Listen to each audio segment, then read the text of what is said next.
संगत जी, राधा स्वामी जी, आज की साखी शुरू करने से पहले आज की शिक्षा के बारे में बात करते हैं। गुरबानी कहती है, मेरा मन ये दुनिया ऐसी है मानो कोई खेल रचा हो।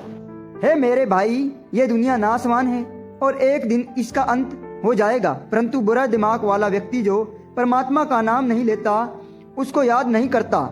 है मेरे मन, बुरे व्यक्ति वाला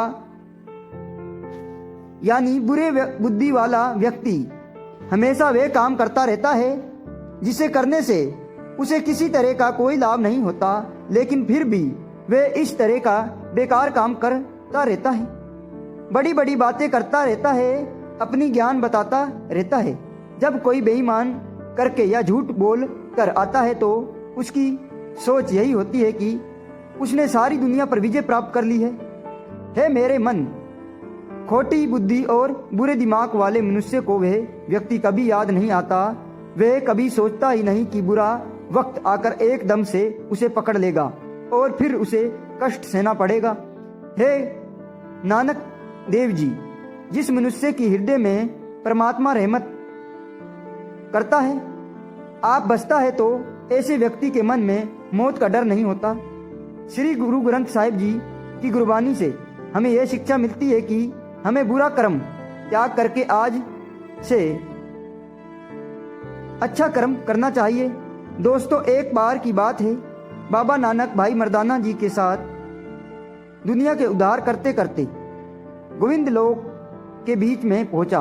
वहां पहुंचकर बाबा नानक ने एक पेड़ के नीचे अपना आसन लगाया। बाबा नानक ने भाई मर्दाना जी से कहा, रबाब बजाइए कहा और खुद गुरु जी की गुरबानी का कीर्तन करने लगे। बाबा नानक के मधुर कीर्तन की आवाज जब चारों तरफ गूंजी तो सभी गोविंद लोग गुरु जी के दर्शनों को आ गए और उन्होंने गुरु जी के चरणों में माथा टेका और हाथ जोड़कर उनकी सामने बैठ गए और बाबा गुरु नानक देव जी के मधुर कीर्तन की आनंद उठाने लगे। थोड़ी देर के बाद जब बाबा नानक ने कीर्तन खत्म किया तो लोग उनसे सवाल पूछने लगे। तभी एक आदमी ने उठकर कहा, गुरु जी, हम आपसे गुरबानी के बारे में कुछ जानना चाहते हैं कि गुरबानी में आपने जिसका गुणगान किया है वह करतार कौन है। तब बाबा नानक ने गुरबानी और करतार के बारे में उन्हें विस्तार पूर्वक बताया, जिसे वे लोग सुनकर बहुत प्रसन्न हुए और गुरु जी की जय जयकार करने लगे। बाबा नानक को वे लोग बहुत समझदार और प्रेमी लग रहे थे जो ईश्वर के बारे में जानना चाहते थे। तब बाबा नानक ने उनसे कहा कि अगर आप लोग के अंदर अभी भी कोई शंका है तो आप मुझसे बेझिझक होकर पूछ सकते हो, हम आपके सवाल का जवाब देकर जाएंगे। बाबा नानक की बात सुनकर कुछ लोग खड़े हुए और बोले, गुरु जी, कृपया आप हमारे 3 सवालों का जवाब देंगे।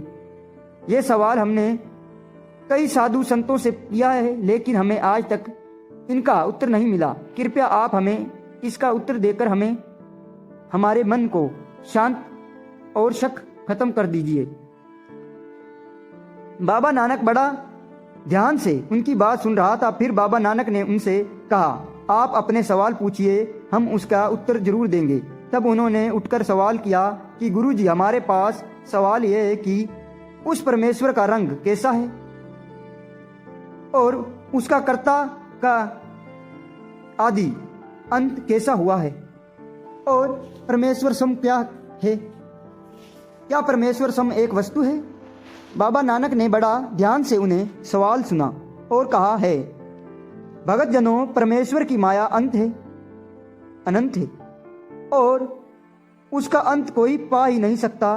दोस्तों, अक्सर बाबा नानक लोगों को गुरबानी देते हुए उन्हें उन्हीं के ग्रंथों के अनुसार समझाता है, फिर लोगों को उन्हीं के धर्म के अनुसार समझाते हुए बाबा नानक ने कहा, हे भक्तों जनों, वेद कहते हैं कि अनंत वर्ष गुजर जाने के बाद ब्रह्मा जी का एक दिन खत्म हो जाता है, यानी पूरा हो जाता है।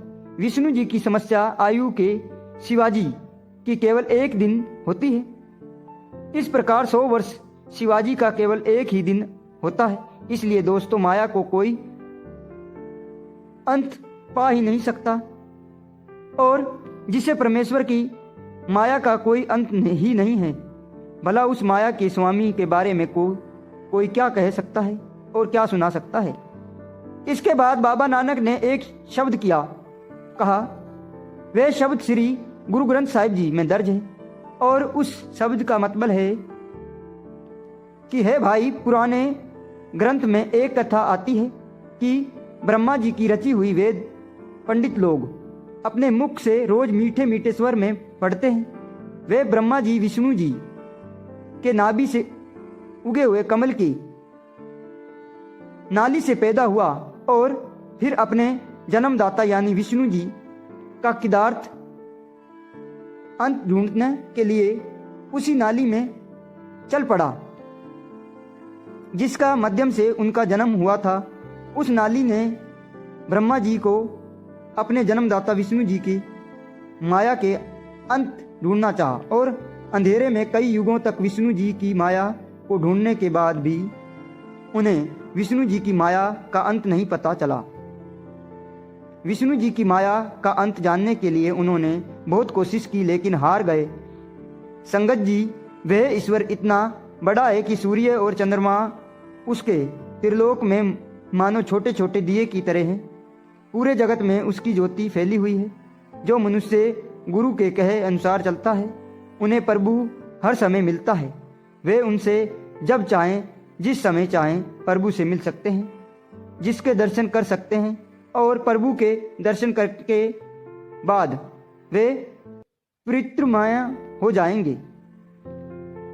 उसके शरीर से भी अलौकिक रोशनी निकलती है और जो मनुष्य के गुरु के हुक्म के अनुसार न चलकर अपने मन के पीछे चलते हैं, ऐसे मनमुखी की रात अज्ञातता के अंधेरे में गुजरती है। बड़े बड़े योगी तपस्वी साधु समाधि लगाते हैं और वे मन को जीतने की बहुत कोशिश करते हैं, परंतु जो उनके अपने अंदर जो है उसे वे ढूंढ कठोर तपस्या और समाधि लगाने के बाद भी नहीं जान पाते और अपनी इन दुनियावी आंखों से देख नहीं पाते। परंतु संगत जी, जो मनुष्य गुरु के हुक्म के अनुसार चलता है और गुरु के हमेशा अपने संग रखता है, महसूस करता है और गुरु के हुक्म में रहता है, उनका मन का झगड़ा प्रभु खत्म कर देता है और उन्हें गुरमुख बना देता है। फिर ऐसा गुरमुख लोग मन के पीछे नहीं भागते। ऐसे गुरमुखों के अंदर परमात्मा शब्द रूपी ज्योति जला देता है। उसके अंदर परमात्मा की ज्योति जागृत हो जाती है। फिर ऐसा गुरमुख कभी दुनिया में वापस नहीं होता। वे जन्म मरण के चक्र से आज़ाद हो जाता है। फिर कहते हैं कि गुरु नानक देव जी ने अरदास कर रहे थे, देवी देवताओं और मनुष्य के प्रति है, यानी रहत प्रभु महलों में रहकर वह अपार प्रभु मुझे पर रहमत कर ताकि मुझे इस आंधी दुनिया में विश्वास मिले। ईश्वर मुझे पर मेहर की नज़र पर करे ताकि मेरा बड़ा पार हो जाए। दोस्तों, हमें आपको बता देंगे कि श्री गुरु ग्रंथ साहिब जी में बहुत जगह पर हिंदू देवी देवताओं के बारे में बताया गया है, पर जहाँ कहीं भी देवी देवताओं का नाम लिया गया है उसे कोई न कोई कारण है, कोई न कोई मकसद है। जैसे कि जिस किस्से मैंने आपके इस साखी में बताया कि वे किस्सा बाबा नानक लोगों को यह समझाने के लिए बताया था कि तुम्हारे ग्रंथ के अनुसार जब भगवान ब्रह्मा जी भी अपने जन्मदाता भगवान विष्णु जी के आदि और अंत नहीं ढूंढ पाए तो आखिरकार हार मान ली। तो दोस्तों, आप सोच सकते हो कि एक ओंकार का अंत कोई कैसे ढूंढ सकता है, क्योंकि उसकी माया तो अनंत है। बड़े बड़े ऋषि मुनि भी वहां तक नहीं पहुंच पाए और बड़े बड़े बहुत ढूंढने पर भी उन्होंने भी आखिर में हार ही यह कह दिया कि एक ओंकार का अंत कोई नहीं है, क्योंकि इनके अंत कोई ही नहीं है।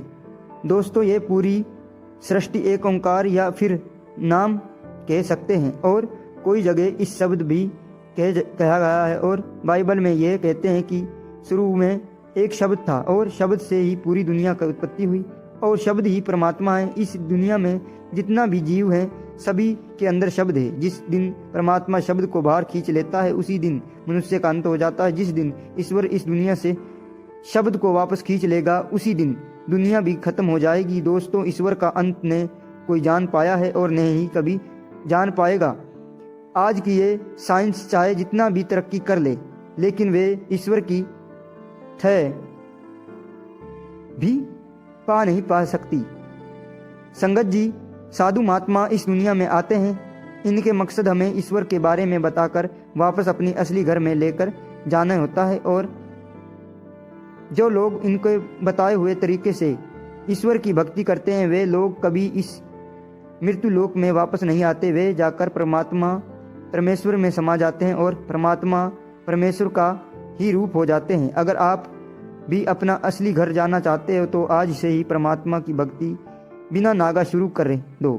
वाहिगुरु जरूर मेहर करेगा। दोस्तों, आज के बाबा नानक की ये साखी आपको कैसी लगी कृपया कमेंट करके ज़रूर बताइए। और वीडियो अच्छी लगे तो लाइक शेयर कर दीजिए, सब्सक्राइब कर दीजिए मत भूलें। और बेशुमार प्यार के लिए बहुत बहुत धन्यवाद। वाहिगुरु जी का खालसा, वाहिगुरु जी की फतेह।